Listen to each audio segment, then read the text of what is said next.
morning. Bon, il est 16h. Aujourd'hui est un grand jour. Vous l'avez vu dans le titre de la vidéo, je vais vous parler de mon intégration à New York. Ouh, on y va. Je vais me trouver un petit coin où vous poser, que ce soit cool à regarder. Je vous montre mon outfit parce que un regard vaut 1000 mots. Alors, et si je vous posais là, piou piou piou piou piou. Donc je baisse d'un cran. Mon décor il est chum. Attendez, je vais vous mettre plus haut. Écoutez, je suis pas une grande youtubeuse. Oh, super cadrage. Bon, j'arrive.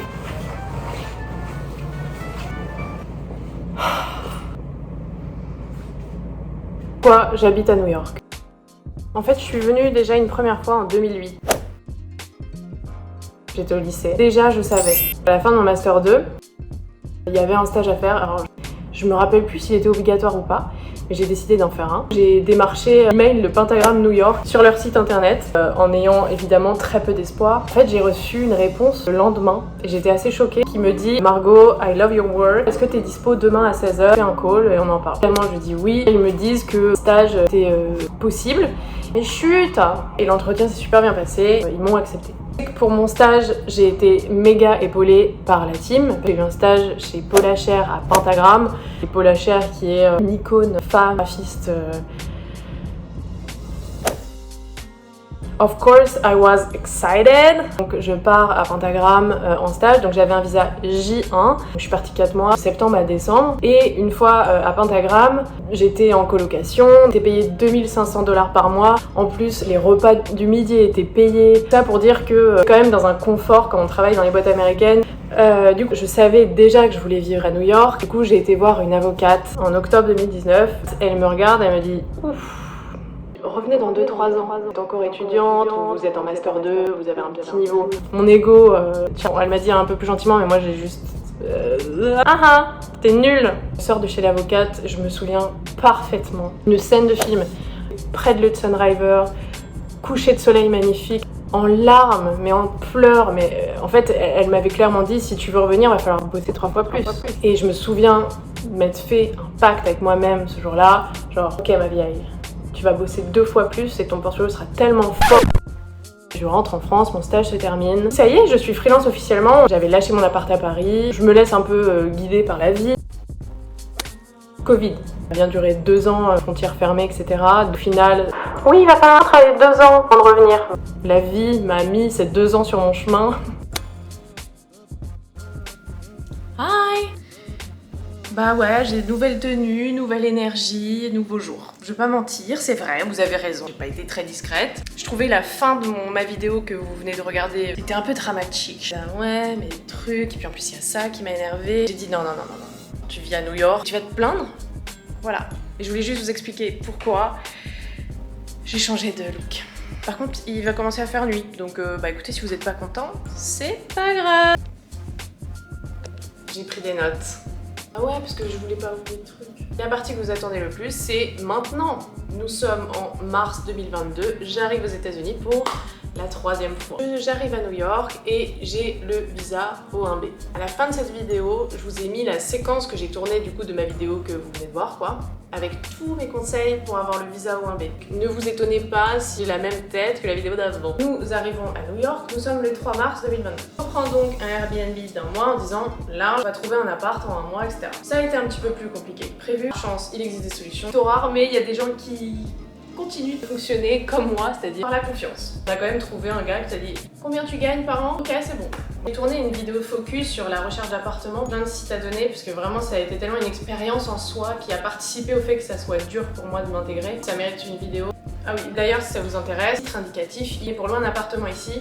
Il faut gagner 40 fois à l'année le prix du loyer. En avril 2022, emménageons dans notre appartement. L'excitation est maximale, que on est confronté à un deuxième problème assez vite, c'est le meublement de l'appartement.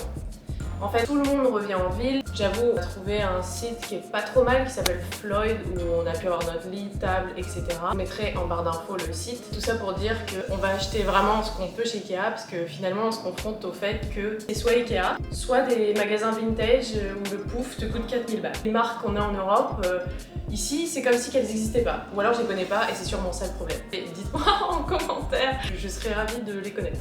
Encore une fois, je vous parle de mon expérience. Quand je suis venue en 2019 et que j'étais en colocation et que j'avais mon travail qui me donnait mon salaire régulièrement, c'était beaucoup moins stressant. Trouver une coloc, c'est plutôt simple. Je vous recommande d'ailleurs, moi je les avais trouvés sur Facebook, je les ai trouvés sur les Frenchies à New York. Là, on revient pour 3 ans, on a envie d'avoir notre chez nous, nos meubles et notre vie. Pour vous remettre dans le contexte, on est post-Covid. Le monde entier, et même les New-Yorkais d'ailleurs, ou les Américains, veulent réhabiter en ville. Trouver un appartement, c'est plus dur que habituellement en fait finalement. Et en plus, il y a beaucoup de monde. C'est-à-dire que sur les sites, c'est écrit avec 242 participants. Mais quand t'as pas de credit score comme nous, un credit score c'est quoi? C'est une note qu'ont les Américains, ouais, c'est un peu Black Mirror le truc. C'est une note sur 750, je crois, qui peut même aller au-delà, il me semble. Je suis pas encore à 1, je suis pas experte, ok? Moi j'essaye encore de comprendre comment ça marche. Cette note détermine si tu es un bon payeur. Donc, quand tu recherches un appartement, eh bien, tous les propriétaires veulent voir cette note en premier. C'est vraiment la seule chose qui les importe. Venant de France, on n'a pas de credit score. Et ça met des mois à se créer. En fait, pour avoir cette note, il se base sur quoi? Sur comment tu payes tes factures, à la vitesse où tu payes tes factures, si t'as pas d'impayé, etc. Donc ça a été un peu la merde. Tu sais, quand tu viens de te taper 500 000 visites d'appart, que tout le monde est en train de te demander des listes comme as que t'as pas parce que tu viens pas d'ici, donc t'as aucun papier. Vraiment, t'arrives avec genre j'ai mon visa mais c'est tout, rien de concret. Donc pour trouver un appart dans notre cas, waouh. Moi qui pensais que vivre à Paris c'était une galère, mais alors ici, je pense qu'il y a 500 façons, je recommence.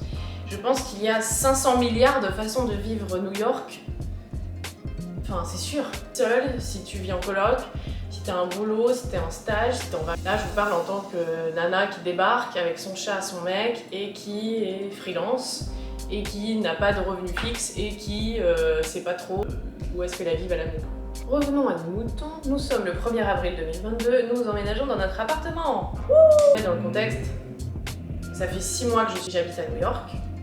J'ai un visa de 3 ans et je suis freelance. Donc je suis graphiste et typographe à mon compte depuis 5 ans maintenant. Autant vous dire que quand je suis arrivée, j'ai flippé de ouf. En fait, je me suis dit waouh, vu les prix de mon loyer, j'étais à milieu de penser que j'allais payer ça un jour. Il y avait moins cher, parce qu'on en a visité des apparts à Brooklyn, etc. Mais déjà, ils étaient aussi chers que ceux de Manhattan, parce que je pense que comme les gens sont beaucoup délocalisés à Brooklyn, il y a plus tant de différence dans certains quartiers, hein, on se met bien d'accord. Et du coup, je commence à faire mes courses. Je me dis, waouh, mais c'est quoi ce délire? Tu vois, t'achètes du 6 rouleaux de papier toilette, ça te coûte 8 $. Tu t'achètes du dentifrice, je sais plus exactement, je vais pas le dire parce que je me rappelle pas. Honnêtement, un mini plein de courses, ça te coûte 50 $. Je panique complet dans ma tête. Je me dis, what? Moi qui habitais à Paris depuis 8 ans, qui était freelance depuis 5 ans, avec les rentrées d'argent que je me faisais en freelance en Europe, je gagnais ma vie, j'étais bien, tu vois, parce que j'ai beaucoup travaillé et tout, bien sûr. Mais je veux dire, si là, je veux survivre ici, avec le même niveau de vie que j'avais en Europe, mais il va falloir que je vende mon âme. Et littéralement, j'ai flippé. C'est aussi cher là, parce que je débarque. J'ai vrillé, j'ai eu trop peur. Donc du coup, qu'est-ce que j'ai fait? Ben, go, on va chercher un taf. Étant DA et typographe, je me suis dit je vais contacter des agences avec lesquelles j'ai déjà collaboré parce que je travaillais à distance pas mal avec des boîtes américaines. Il y a une boîte qui m'a accepté. Je négocie un contrat à mi-temps, donc j'y suis 3-4 jours par semaine, dépendant des projets. En vrai, avant de commencer ce freelance, mais quand j'ai dit que j'étais paniquée, c'est-à-dire que j'ai fait une crise d'angoisse sur mon salon, genre j'étais allongée en train de pleurer en me disant comment je fais? Paniquée, mis en question toutes mes capacités, moi. Je me suis dit mais pourquoi je me fais subir des choses si difficiles, tu vois? J'ai travaillé des années pour payer ce visa. Ça dépend de certains avocats, conditions, donc je donne pas un prix général, mais mon visa m'a coûté 6 000 €, plus le billet d'avion, plus le loyer, caution, les meubles, enfin bref, ça te coûte littéralement toutes les parties de ton corps, donc j'ai flippé de ouf. C'est là où je me suis dit, on va jouer à la sécurité. Ici, c'est connu, la majorité des Américains accumulent des boulots, la majorité des gens sont dans des boîtes, etc. Donc je me suis dit, mais fais comme eux, genre toi trouve un travail. Donc c'est ce que j'ai fait. Me voilà retournée en agence. Donc ça se passe bien dans le sens où je gagne bien ma vie. Sauf que les jours passent et moins je vais bien. On commence à voir que les côtés sombres de New York. Magique, mais New York est brutal. New York, ça reste une ville extrêmement sale, extrêmement bruyante. Il y a beaucoup de gens dans la rue. D'ailleurs, petite parenthèse, mais tout à l'heure j'étais au yoga comme tous les matins ou presque. Généralement, je passe à côté d'une femme qui était assise sur un banc. Elle se lève, elle me hurle dessus. Et en fait, j'aurais aimé limite que ce soit une caméra cachée, malheureusement, parce que j'ai fait un bond. En fait, j'étais dans mes pensées, je marche, quoi, tu vois, normal, et la dame me hurle dessus un truc que je comprends pas, et je saute comme ça. Vraiment, j'ai trop peur. Tout ça pour dire que je reviens à mes moutons. Du coup, je me dis cool, il me reste 3 ou 2 jours par semaine pour faire mes trucs, mes projets perso. Sauf que pas du tout. En fait, je me rends compte que plus les jours passent et plus ça prend ma créativité. Et en plus, je me sens de moins en moins bien. J'étais super négative, je voyais vraiment que les côtés négatifs de New York, donc comme je vous disais, il y en a, mais il y a des côtés magiques aussi, mais vraiment j'étais absorbée par les côtés négatifs. Et je me suis dit mince, j'ai fait tout ça pour venir ici, mais c'est si dur. Moi, ce que j'aime, c'est continuer à faire mes projets, être à mon compte, être indépendante. Et j'avais complètement perdu ça finalement. Du coup, je devenais de plus en plus mal, mais en même temps, j'avais la sécurité, je gagnais ma vie, je payais mon loyer tous les mois. Alors, en fait, ce qu'il faut savoir, c'est qu'ici, ce qui est cool, c'est qu'ils te payent tous les 15 jours. Toutes les 2 semaines, j'avais mon virement, j'étais bien, je vendais mes petits pots à côté. Quoi demander de plus? Mais plus les jours passent, comme je vous dis, New York m'énerve. Je me sens une princesse privilégiée, énervée. Je me comprends pas, je suis pas bien, quoi. Et je comprends pas le problème, tout va bien. Mais le truc, c'est que je me dis, les agences, pour payer mon loyer, pour vous donner une idée, c'est entre 2000 et 20 000. Comme ça, vous savez pas, mais vous savez que c'est plus de 2000. Encore une fois, on est dans Manhattan, on n'est pas en coloc. On a voulu aussi se mettre ces contraintes-là et ces responsabilités. Trouver une personne qui nous faisait confiance pour payer cet appart. Enfin, je vais pas me plaindre, tu vois, genre, qu'est-ce qui me manque? Vraiment, j'étais à merde.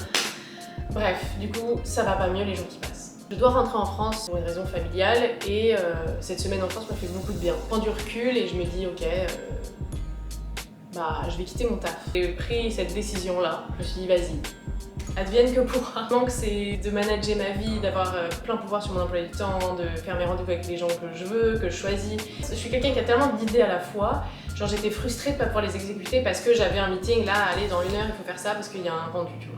C'est bête, mais juste j'ai l'impression d'être frustrée. Donc je décide de quitter ce part-time. Je dis ça fait 2 mois, donc en fait c'est assez récent et pour l'instant je touche du bois, j'ai réussi à payer mes loyers. Et je pense que ça se fera aussi progressivement, mais j'ai décidé complètement de faire confiance à la vie, et à mes capacités et à mes projets. Et ça fait peur de ouf, tu vois, je vous dis ça, mais c'est quand même à chaud. Je viens d'arriver, finalement 6 mois c'est rien. Je reste freelance, donc qui dit freelance dit irrégularité. Mais le point positif, c'est que je me dis que je suis quand même dans la ville où si tu aimes travailler, tu gagnes ta vie. C'est hyper intense, personne qui vient t'aider ici, c'est un peu compliqué, c'est un peu cruel finalement, honnêtement, leur système a des failles et évidemment, en même temps, quel système est parfait. Quand t'es quelqu'un qui a beaucoup d'ambition et qui a envie de travailler, je pense qu'on te le revaudra toujours, donc je me fie à ça, parce que moi j'adore travailler. J'ai quitté le boulot, je rentre du coup à New York, parce que comme pour rappel j'étais en France, et là, magie. Je sors de l'aéroport, je marche dans les rues de New York et je me dis putain, ça y est, je revois tous les positifs de la ville que j'aimais tant en fait. Excitée de nouveau, le matin encore plus d'énergie, je suis contente et en fait il était là le loup. C'est pour ça au final je vous dis, l'expérience est différente. Je sais pas, tu demandes à mon voisin qui vient de France, il aura une expérience totalement différente. Je pense que c'est important de remettre dans le contexte, c'est passé avec la pandémie, timing, tout. Honnêtement, je connaissais personne. J'avais juste eu la chance de collaborer avec pas mal de personnes pendant la pandémie. Ça, et franchement, ici, c'est la ville pour rencontrer les gens. Tout le monde fait des cafés avec des nouvelles personnes, tout le monde échange les contacts, c'est assez fluide, c'est assez magique. Honnêtement, là, ça va faire plus de 2 mois que j'ai pris cette décision et je vois toujours New York avec le verre à moitié plein. Je suis toujours autant excitée de faire ce que je fais. En fait, j'ai repris le pouvoir, hein. J'aimais faire, c'est-à-dire mes projets, collaborer avec des gens cool. Et c'est avoir pris un risque. Terme, ça paiera. Vous laissez parce que je suis assise depuis le début de la vidéo sur mes pieds, donc bien que je sois souple, ça pèse. Je vais vous tenir au courant. Là, la lumière s'assombrit de plus en plus. J'avais envie de retenter un taf, ça l'a pas fait, mais peut-être que dans 6 mois, j'en sais rien, je vais devoir aller dans une agence. Enfin, en fait, je pense pas, mais je suis un peu ouverte à tout. Pas d'idée tranchée sur ce que sera ma vie demain. J'estime que je suis à New York, c'est une chance et que j'y serai que de passage. J'ai besoin de la nature à un moment, donc je sais que ce sera temporaire dans ma vie. Combien de temps, je sais pas. Tu vois, genre en Europe, j'avais vraiment le côté pratique, un peu en solitaire, calme, lent. Ici, en fait, ça m'apprend tout le côté business et entrepreneurial que j'avais moins. J'avais certaines briques, mais là, je peux construire un mur ici. Et je suis ravie d'expérimenter ça dans cette ville. Et si vous venez à New York, pour tout dans la vie, l'ingrédient qu'il vous faut, c'est le temps.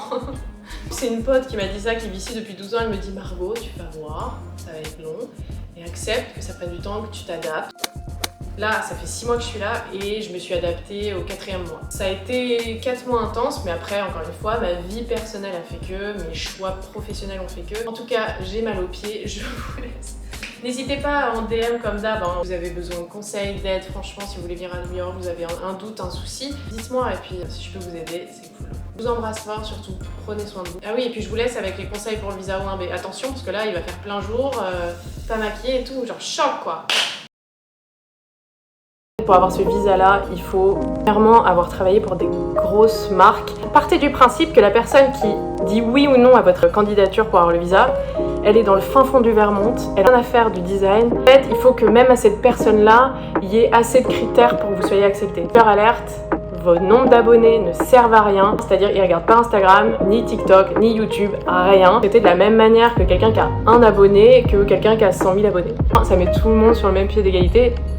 Pourquoi pas? Moi je trouve ça bien. Parenthèse fermée, il faut travailler pour des grands noms, il faut avoir 8 personnes dans le monde connues au maximum dans ton métier te recommandent, et en plus il faut que tu prouves qu'une fois sur place tu vas avoir du travail. J'ai dû faire signer par des agences ici, pas des promesses d'embauche mais des lettres stipulant que j'allais travailler pour eux parce qu'eux ils aimaient mon travail, parce que si, parce que ça. Le point de ce visa, c'est avoir beaucoup de presse, d'interviews, d'avoir des awards. Bon ça c'est du plus à chaque fois, mais plus t'as de choses comme ça, mieux c'est. Pour une fois je parle visa pour venir en tant que freelance. Bien par exemple, je sais pas, travailler pour le New York Times, tu as un visa O1B mais avec le New York Times, tu auras besoin de beaucoup moins de choses pour avoir le visa et c'est beaucoup plus facile. Je change de position. Je peux pas vous donner de temps de procédure pour le visa parce que moi ça a été biaisé avec le Covid, donc ça a été méga long. Pour vous donner une idée, j'ai envoyé mon dossier le 1er septembre, j'ai eu une réponse le 1er janvier l'année d'après. Je crois que j'ai tout dit. Une fois que vous êtes accepté, il faut passer à l'ambassade. Maintenant, il faut qu'il y ait quelqu'un qui vous valide à l'ambassade et ça, j'avoue que c'est plus stressant. J'ai eu mon rendez-vous moi en février, donc après avoir eu la réponse, j'avais pris le premier créneau de libre. Donc tu te rends à Paris à l'ambassade et là, c'est là où tout se joue en fait. Moi j'ai été acceptée, ça a été un peu dur. Elle m'a posé 3 questions, donc je peux vous les dire si ça vous aide. Après, vraiment très aléatoire les questions qu'il pose. Moi elle m'a demandé où est-ce que j'allais travailler, pourquoi je voulais venir aux États-Unis, et la dernière elle pique. Elle m'a dit « Why are you famous ?» Genre, pourquoi t'es connue? Ok, so, I'm famous because... Genre, le truc cool, c'est que mon avocat m'avait préparé toutes ces questions, avait bien préparé le truc, et du coup, j'ai su répondre. Il fallait pas hésiter à mettre le paquet. C'est un peu dur, un peu réservé, introverti comme moi. C'est un super exercice. Vous voyez, maintenant, j'arrive à faire YouTube. Je ne sais pas si c'est lié, mais en tout cas, ça m'a aidé. Je tape un truc sur son truc, elle me dit « C'est bon, vous êtes accepté ». Donc là, évidemment, je pleure de joie. Si je me suis envolée 3 semaines après...